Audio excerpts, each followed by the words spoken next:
He was completely shocked कि 12-13 साल की बच्ची को एंग्जाइटी की प्रॉब्लम कैसे हो सकती है, इसने ऐसा क्या सोचा होगा। So hello everyone, welcome and welcome back to my channel. This is me again Srishti Pandya, 15-year-old story teller. तो आज मैं आप लोग को एक ऐसे नाइटमेयर के बारे में बताऊंगी जिसको सुन के आपका दिमाग खिसक जाएगा, आपके पैरों तले ज़मीन खिसक जाएगी। आप सोच रहे होगे ऐसा भी क्या है, but I am pretty quite sure that you all will be completely shocked कि क्या ऐसा हो सकता है। ये मेरा पर्सनल एक्सपीरियंस है, ये सच है, ऐसा हो सकता है भाई। तो चलिए शुरू करते हैं। ये बात है जब मैं 12-13 साल की थी, तब की बात है ये। मैं नींद से उठी, मुझे तुरंत से समझ में नहीं आया कि मैं प्रेजेंट में हूँ कहाँ पे। आप सोच रहे होगे जब ये नींद से उठ गई तो इसे क्यों नहीं समझ में आया ये है कहाँ पे। तो ऐसा इस वजह से हो रहा था क्योंकि मुझे लग रहा था कि मैं अपने सपने से जाग गई हूँ, बट मैं अभी भी अपने सपने में ही हूँ। मेरे इस सेंटेंस का मतलब कि मैं नींद से उठी, इस सेंटेंस का मतलब रियल में सपने में उठना था। आप सोच रहे होगे क्या बकवास कर रही है ये, बट हाँ, मुझे लगा कि मैं उठ गई हूँ, बट मैं अभी भी एक लेयर्ड नाइटमेयर में फंसी हुई थी।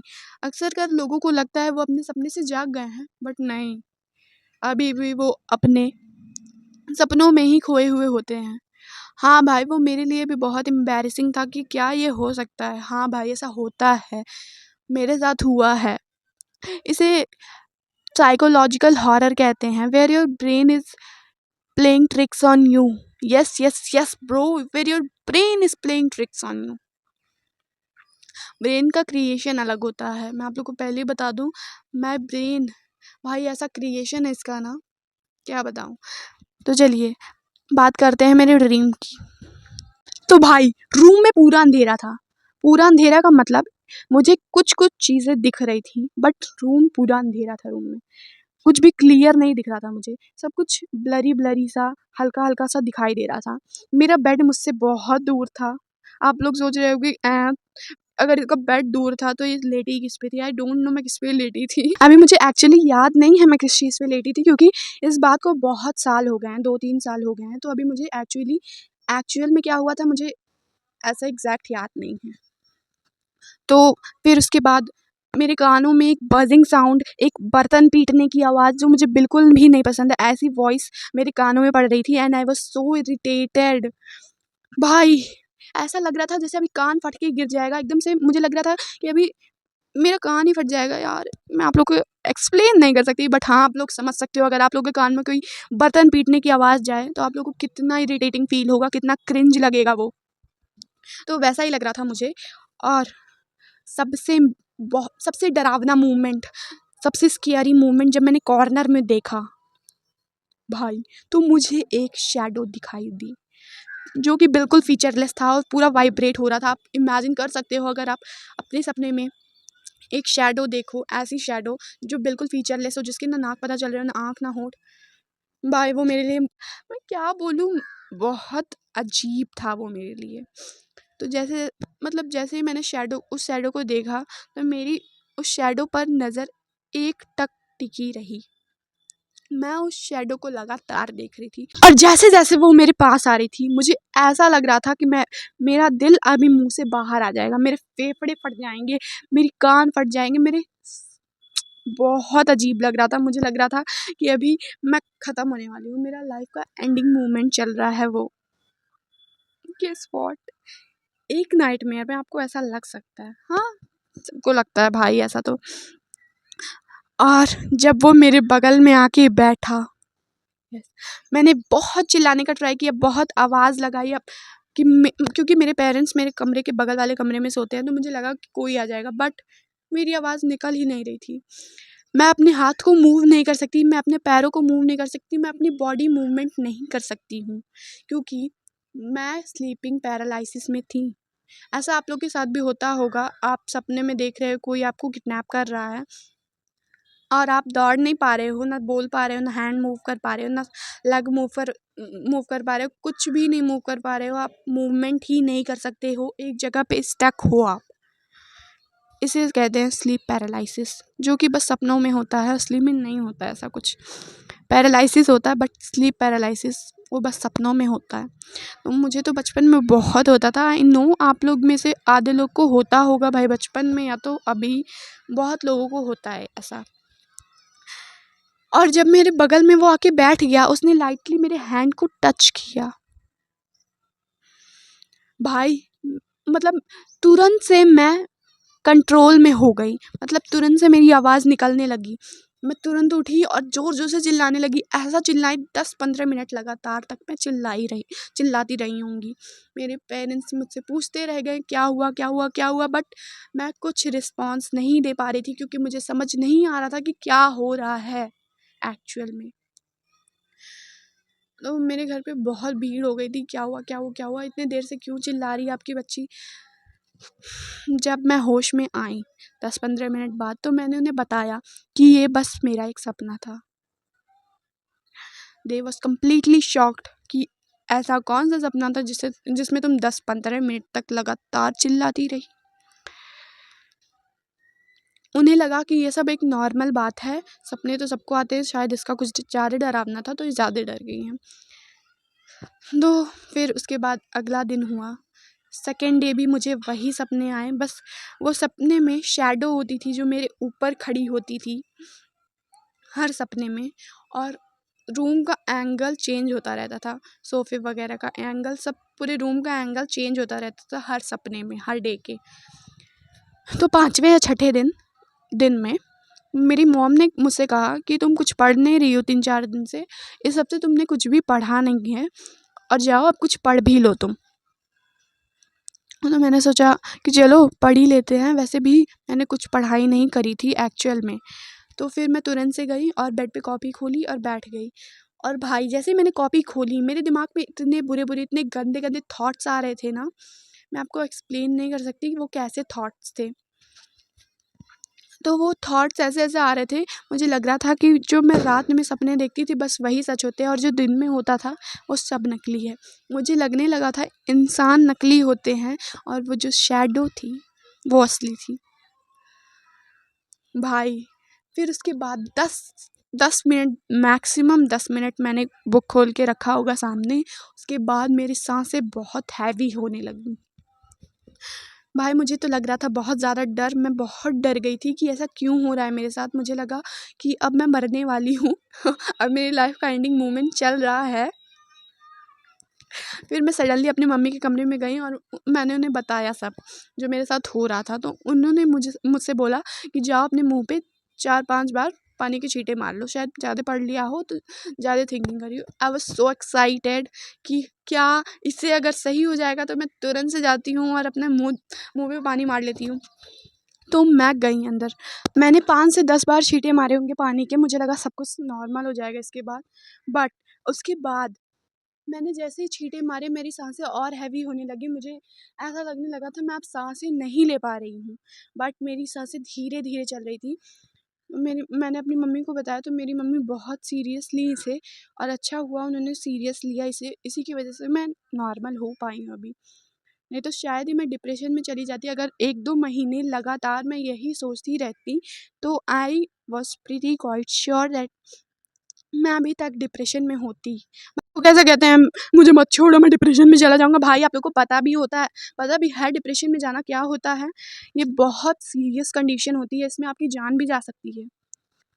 तो मेरी मम्मी मुझे डॉक्टर के पास ले गई तुरंत से, एंड उन्होंने बताया कि मुझे क्या प्रॉब्लम है, और उन्होंने कहा कि जल्दी से चेक करिए और इसे बताइए इसे क्या प्रॉब्लम हो रही है, इसे सांस लेने में क्यों प्रॉब्लम हो रही है। तो जब डॉक्टर ने मेरा चेकअप किया, ही वॉज कम्प्लीटली शॉक्ड कि 12-13 साल की बच्ची को एंग्जाइटी की प्रॉब्लम कैसे हो सकती है, इसने ऐसा क्या सोचा होगा। तो मेरी मम्मी भी कम्प्लीटली शॉक्ड थी कि ऐसा कैसे हो सकता है, भाई ऐसा क्या सोच लिया होगा उसने। क्योंकि मैं एक बहुत चुलबुली टाइप की बच्ची हूँ, तो मेरे पे उतना ध्यान कोई नहीं देता है कि मैं क्या कर रही हूँ क्या नहीं। तो उन 1 हफ्तों में मेरे पेरेंट्स ने मुझ पे ध्यान नहीं दिया था। वैसे भी नहीं देते हैं क्योंकि मैं बहुत अलग हूँ, मतलब बहुत शरारती हूँ, ऐसा कह लो। मतलब सबको परेशान करती रहती हूँ। तो उन 1 हफ्तों में किसी ने मुझ पर ध्यान नहीं दिया। तो मेरी मम्मी मेरे मतलब डॉक्टर मुझसे बहुत पूछ रही थी कि क्या हुआ, कैसे तुम्हें एंग्जाइटी की प्रॉब्लम हो गई, बट उस मोमेंट में मैं कुछ भी उनका रिप्लाई देने को हालत में नहीं थी भाई। मैं सांस नहीं ले पा रही थी। मुझे लग रहा था मेरा एंडिंग मोमेंट चल रहा है ये, और इसमें आप पूछ रहे हो कि क्या दिक्कत है बेटा तुम्हें, कैसे हुआ ये, आर यू मैड। फिर उन्होंने तुरंत से मुझे ऑक्सीजन प्रोवाइड किया जो मुंह पे लगाने वाला होता है। वो मेरा फर्स्ट टाइम था 12-13 साल पे। मैं 2 दिन तक लगातार एडमिट रही। 2 दिन लगातार मुझे कुछ होश नहीं था। 7वें दिन तो मैंने वो सपना नहीं देखा क्योंकि मुझे होश ही नहीं था। बट जैसे ही मैं होश में आई तुरंत मेरी मम्मी मेरे पास आई और वो पूछने लगी, बेटा तुम्हें एंग्जाइटी की प्रॉब्लम है, बताओ तुम ऐसा क्या सोचती हो जिससे तुम्हें एंग्जाइटी हो गई। हाँ, तो फिर मैंने मम्मी को बताया कि मम्मी मैं 7-8 दिन से लगातार एक ऐसा नाइटमेयर देख रही हूँ जिसे देख के सुन के कोई भी शॉक्ड हो जाएगा।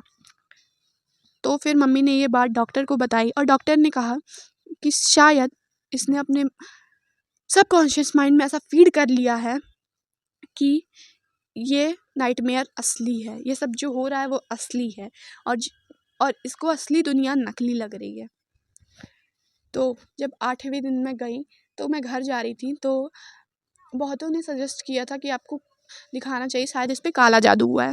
And I was like, are you insane, how could you say this कि मुझे काला जादू हुआ है। भाई ये बस मेरे ब्रेन का क्रिएशन था। जस्ट इमेजिन ब्रेन कैसा कैसा इमेज, कैसी कैसी चीज़ें क्रिएट कर देता है दिमाग में जिससे आप पागल भी हो सकते हैं। तो फिर मेरी मम्मी मुझे तुरंत से वहाँ से रास्ते में एक काला जादू वाले पापा के पास ले गई। मुझे ऐसा सब बहुत फालतू चीज़ लगती है, बट आई नो ऐसा होता है। तो फिर मैं उन बाबा को देख के ऐसा डरी भाई, वो मुझे इतना डर लगा। अब मुझे हंसी आती है कि हाँ ऐसा भी कौन डरता है, बट तब मुझे बहुत डर लगा। मुझे लगा कि ये वो शैडो है जो मैं अपने सपने में देखती थी, और मैं उन बाबा को देख के तुरंत से भाग गई वहाँ से। और वो बाबा भाई पागल हो, क्या सजेस्ट कर रहे थे वो बाबा? सजेस्ट कर रहे थे कि आपको तांत्रिक को दिखाना चाहिए कि आपकी बेटी को मेंटली कुछ प्रॉब्लम है, आपकी बेटी पे काला जादू हुआ है। भाई तुम पागल हो। फिर मैं घर पे आई, मुझे पता था मुझ पे काला जादू वादू कुछ नहीं हुआ है, मुझे कुछ नहीं हुआ है, ये बस मेरे दिमाग की कमी है, दिमाग की प्रॉब्लम है। तो फिर मैंने 8वें दिन ये एकदम से ठान लिया था कि आज मुझे वो सपना नहीं देखना है, मुझे आज कैसे भी बिना वो सपना देखे सोना पड़ेगा। मैंने बहुत रिसर्च किया, बहुत सर्च किया कि कैसे इस चीज़ को किया जाए। अब ऐसा कैसे हो सकता है कि आज मैं वो सपना वो नाइटमेयर ना देखूं जो मैं रोज़ देखते आ रही थी 7 दिन से, 1 हफ्तों से। एंड फाइनली मुझे डॉक्टर की बात याद आ गई, जो उसने कहा था कि शायद आपने ये अपने सबकॉन्शियस माइंड में एक एक्सट्रीम वर्जन बना लिया है, इसे बहुत पावरफुल बना लिया है कि ये जो आपके साथ जो आप नाइटमेयर देख रहे हो वो बहुत रियल है। शायद आपने इसका एक एक्सट्रीम वर्जन बना लिया है। एंड मुझे भी यही लगा था कि शायद मैं अपने दिमाग में ऐसा बैठा ली हूँ कि मेरे साथ ये रोज़ होगा, शायद तभी ऐसा हो रहा था। और उन्होंने ये भी सजेस्ट किया कि अगर आप अपने दिमाग को, अपने सबकॉन्शियस माइंड को ये समझाएंगी कि ये बस आपका एक फियर और स्ट्रेस है, तो शायद ये जो हो रहा है आपके साथ ये सब वैनिश हो जाए। एंड देन फाइनली मैंने ऐसा किया और जो सब हो रहा था वो सही हो गया। फाइनली मैंने अपने सबकॉन्शियस माइंड को, ऐसा नहीं है, ये गेम नहीं है सबकॉन्शियस माइंड को कंट्रोल में रखना, बट वो मेरे लिए बहुत मुश्किल था। बहुत मुझे लग रहा था कि अब मैं पागल हो जाऊंगी, बट मैंने कर लिया। मतलब जो आप ठान लोगे वो आप कर लोगे। मतलब आपने ऐसा ठान लिया कि आज मैं 2 बजे उठूंगा और आप 2 बजे उठ गए तो वो बहुत बड़ी बात है। ऐसे आसान बात नहीं है कि आप 2 बजे उठ गए पढ़ने के लिए। तो फिर मैंने ठान लिया था कि मैं अब आज वो सपना नहीं देखूंगी, और मैंने नहीं देखा। 8वें दिन रात में मैंने वो सपना नहीं देखा, वो नाइटमेयर नहीं देखा। आई वाज सो हैप्पी, सो बहुत ज़्यादा खुश थी मैं कि आज मैंने वो सपना नहीं देखा, आज मैंने वो नाइटमेयर नहीं देखा। और शायद इसकी वजह से मैं डिप्रेशन में भी जा सकती थी अगर 1-2 महीना कंटिन्यू मैं उस सपने को, उस नाइटमेयर को लगातार 1-2 महीना देख लेती, तो I was quite sure that मैं डिप्रेशन में चली जाती पक्का। क्योंकि अगर भाई आप इतने स्ट्रेस्ड हो आप, दिन भर अलग ही थॉट्स में हो, इतने बुरे बुरे थॉट्स, तो आप पक्का से डिप्रेशन में चले जाते हैं। मैंने अपने दिमाग को बहुत अच्छे से समझा दिया कि ये सब बस मेरा फियर और स्ट्रेस की वजह से हो रहा है। अगर मैं ये सब सोचना छोड़ दूँ, मतलब स्ट्रेस ना करूँ, इतना फियर, मुझे इतना डर ना लगे, तो शायद ये सब सही हो जाए। एंड वो सब सही हो भी गया। यस, वो मेरे लिए एक ट्रॉमा की तरह था भाई। मेरी लाइफ ऐसे ट्रॉमेटिक हो जाती अगर ये मेरे साथ ऐसे रिपीटेडली होता रहता तो आप लोग के साथ अगर ऐसा होता हो तो कमेंट सेक्शन में ज़रूर बताएं। अगर मुझे इसका कुछ पता होगा, क्योंकि मेरे साथ ऐसा बहुत हुआ भी है, मेरे साथ खुद के साथ हुआ है ऐसा। एंड मैंने रिसर्च भी बहुत कर रखा है सब चीज़ों पे, क्योंकि ये मेरे साथ होता रहता था पहले। बट अब ऐसा कुछ भी नहीं होता है, अब मैं बहुत नॉर्मल हो गई हूँ। अब तो मुझे सपने भी नहीं आते हैं बेड पे, जैसे बेड पे जाती हूँ देन सडनली सो जाती हूँ भाई। कितना भी जगा लो, मार लो, पीट लो, जगना ही नहीं है। तो this was it for this video. अगर आपको ये वीडियो पसंद आई हो तो hit like, share, comment and subscribe your girl. Bye bye bye.